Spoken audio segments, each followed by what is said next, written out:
Šiandien startuoja informacinė edukacinė platforma Mobilizacijos mokykla. Tai viena iš 40 pilietiniam pasipriešinimui rengti priemonių. Plačiau apie šią mobilizacijos mokyklą mums papasakos Mobilizacijos ir pilietinio pasipriešinimo departamento prie Krašto apsaugos ministerijos direktorius Virginijus Vitalijus Vilkelis. Labadiena.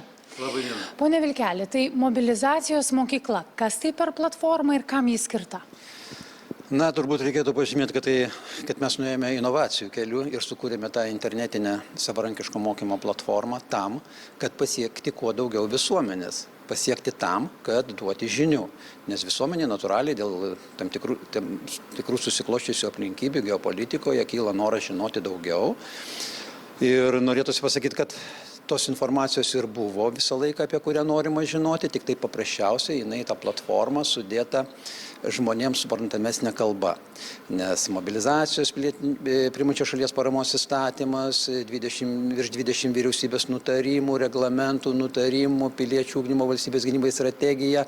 Ir jeigu visus tos popierius sudėjus ant stalo būtų kokios sprindžio dydžio apimties dokumentų šūsnis, kur nebūtinai visuomeniai būtų ir suprantama ir žinoma. Tai mes tenkėmės išversti, konvertuoti tą teisėkūrinę kalbą žmonėms priimtesniu būdu ir duoti tos bendrinius supratimus. Nes aišku, yra daug dalykų einančių į gylį, kur jau vykdomi specializuoti mokymai Šaulių sąjungoje, Karo akademijoje, kitose padaliniuose.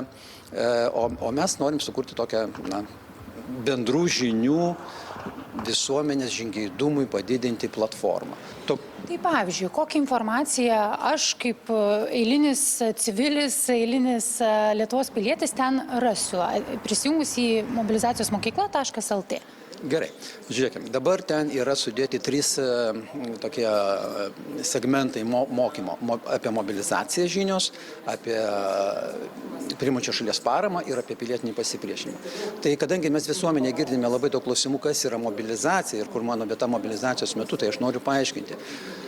Mobilizacija yra procesas ir pasirengimas mobilizacijai jau vyksta šiandieną. Tai, ką mes sukūrėme šiandieną, naudosime, perskirstysime, darysime mobilizacijos teisinio režimo, kada jinai bus paskelbta metu. Ir departamentas kaip mobilizacijos teisinę režimą administruojanti institucija nustato tam tikras tvarkas. Ir pagrindiniai mobilizacijos veiklos subjektai yra 96, 60 savivaldybių, 14 ministerijų, 22 įstaigos, kuriom vyriausybė yra pavedusi valstybės mobilizacinės užduotis tam, kad valstybė egzistuotų.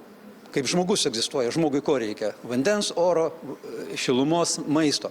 Tai valstybė taip pat turi būti valdyma, turi turėti ginties galimybės, turi užtikrinti vidaus saugumą, gyventojų poreikių tenkinimą ir kritinės infrastruktūros veiklos tęstinumą. Šitie dalykai teisėkūroje yra išgryninti, kad jie funkcionuotų, yra valstybės mobilizacinės užduotis institucijoms, yra įvardintas civilinis mobilizacinis personalo rezervas, yra tūkstančiai žmonių, kurių fronto linija būtų darbo vietoje ir žmonės yra pasirašę ir žino apie savo misiją. Tai čia yra mobilizacija. Kiekvienas subjektas savo mobilizaciją vykdytų savo atsakomybės srityje. Na ir pilietinis pasipriešinimas. Žinote, pilietinis pasipriešinimas yra labai platus terminas. Pilietinis pasipriešinimas tai jau yra veiksmas. Pagrindinė esmė pilietinio pasipriešinimo, kad jisai būtų, kad augtų kaip grybai po lietaus ir mum nežinant ir jo labiau priešininkui, yra investicija dabar į pilietiškumo ugdymą, į žinių, į valios ugdymą dabar.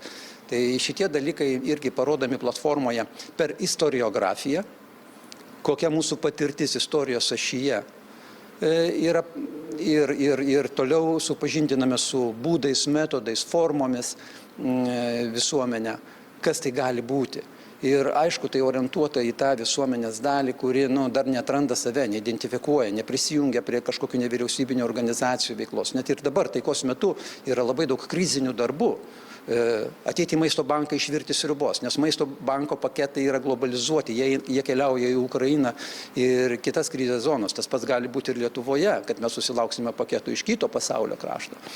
Tai mūsų dalyvavimas tokiuose paramos elementuose, blindažinių žvakių kūrimas, tinklų pinimas, inžinerinių komunikacijų įtvirtinimų statymas. Visi tie dalykai bus reikalingi atlikti pasinaudojant piliečiai žmonėmis. Ir mobilizacijos įstatymai yra sukurtas toksai instrumentas kaip privalomieji darbai.